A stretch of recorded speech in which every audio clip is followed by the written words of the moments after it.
This is Plant-Based Briefing. How do people feel about non-speciesist language? By Aeneas Koosis at phonalytics.org.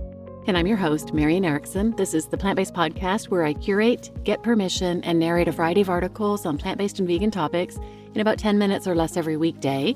Today's episode is from Phonalytics. I'm thrilled to have permission to share their content. And this is something I should do more often, but they have a lot of volunteers who write these summaries of studies. And I need to share these bios because it motivates me to know there are so many great people from all walks of life getting involved in this movement. So today's author is Aeneas Koosis. I hope I'm pronouncing that correctly. And it says he's a food scientist and community nutrition advocate holding degrees in dairy chemistry and plant protein chemistry. He's currently working towards a PhD in nutrition, concentrating on enhancing public health through meaningful improvements in grocery store design and practices. Very cool. So now let's get to today's plant-based briefing. How do people feel about non-speciesist language? Summary by Aeneas Koosis at phonalytics.org. Original study by Leach S. and Daunt K. in 2023. Using compassionate terms for animals signals deep ethical beliefs, but it also stirs strong feelings, especially among meat eaters. When a person refers to an animal as someone rather than an object or something, it signifies a resistance to objectifying them. Furthermore, avoiding euphemisms like culling instead of killing or pork instead of pig meat highlights their suffering and acknowledges the harm they endure. However, talking about animals in commodifying ways remains the norm in Western society. In this study, researchers wanted to address two questions. Does compassionate language mirror an individual's ethical stance towards animals, and does it provoke backlash, especially from meat eaters who may feel morally threatened by such language? The authors carried out 3 online studies described below. Study 1, Non-Speciesist Language, Dietary Choices, and Moral Stances.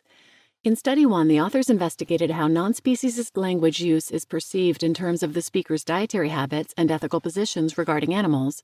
250 UK adults read mock social media conversations with someone named John who used either speciesist or non-speciesist terms.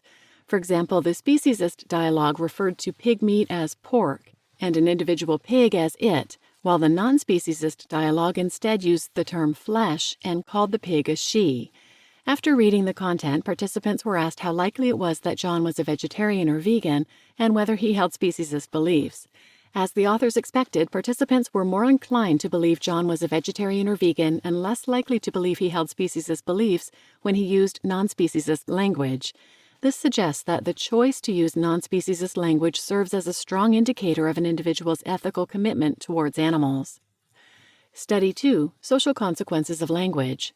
Study 2 aimed to isolate the effects of different types of non-speciesist language. The authors also wanted to learn how meat eaters feel about interacting with individuals who use such terminology.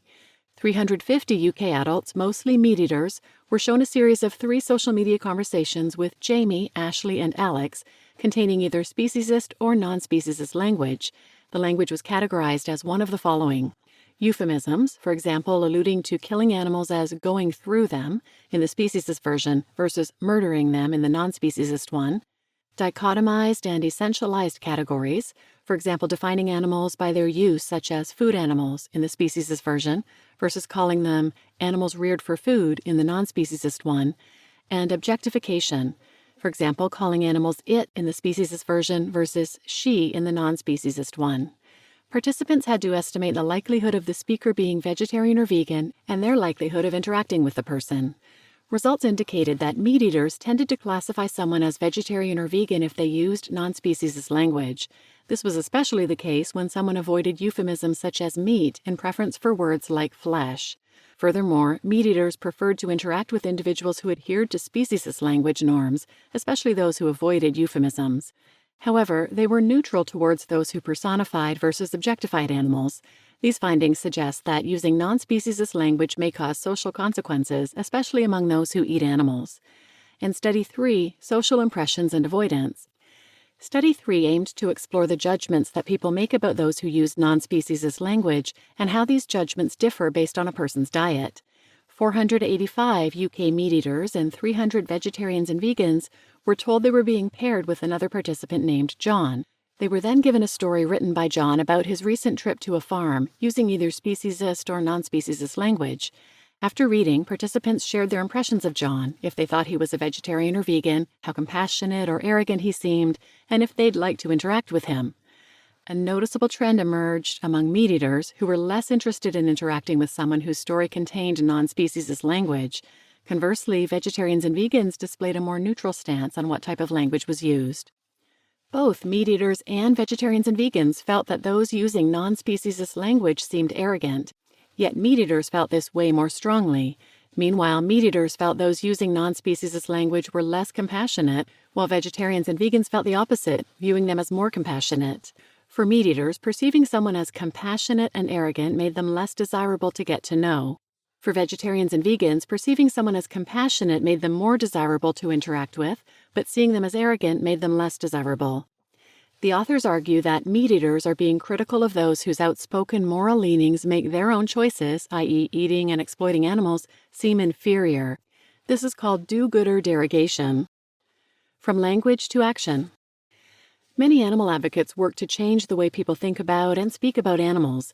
This study suggests that using non-speciesist language can backfire, especially when engaging meat-eaters who often feel attacked or looked down upon by those who morally reject animal exploitation. Nevertheless, there may be opportunities to change how everyone refers to animals moving forward. Because omnivores were less reactive to personifying language, advocates may want to focus on changing social norms around referring to animals as it versus she, he, or them, before moving on to other types of non-speciesist terms.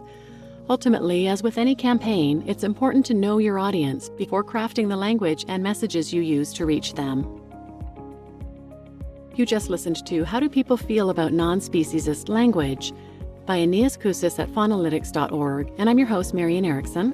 And I found it really surprising that both the meat-eaters and the vegetarians and vegans felt that those using non-speciesist language seemed arrogant. My guess is it's partly a lack of knowledge and comfort with the terms, because it does really seem strange. I remember when I first started learning about speciesist language, it's really shocking because it's not the way we normally speak. There's a great series of YouTube videos I watched when I was learning about this, and I'll link one of them in the show notes. They're from Challenge Speciesism. They suggested, if you hear an animal rustling in a bush or something, you don't say something's in the bushes, you say someone's in the bushes. And that one really got to me. It's interesting, I've done a few other episodes on this, and there was a PETA campaign years ago that I mentioned in one of these episodes that had huge backlash from people talking about how ridiculous it is. But language matters, and language influences our thinking, and that's evidenced, I think, in how many terms referring to humans are now politically incorrect as well. And if you're interested in other episodes on this topic, I'll link these in the show notes, but check out 273 and 274, Why Aren't More Veterinarians Vegan? By Karen Asp at sentientmedia.org. 500, Join Us to End Speciesism and Derogatory Definitions and Speciesist Slurs, Language Matters by PETA.org. 601, Speciesism, the Original Discrimination, featuring Gary Yourofsky at bitesizevegan.org. And 618 and 619, The Philosophy of Animal Rights by Tom Reagan at all-creatures.org. So check those out in the show notes, and please share this episode with anyone who might benefit, and thanks for listening.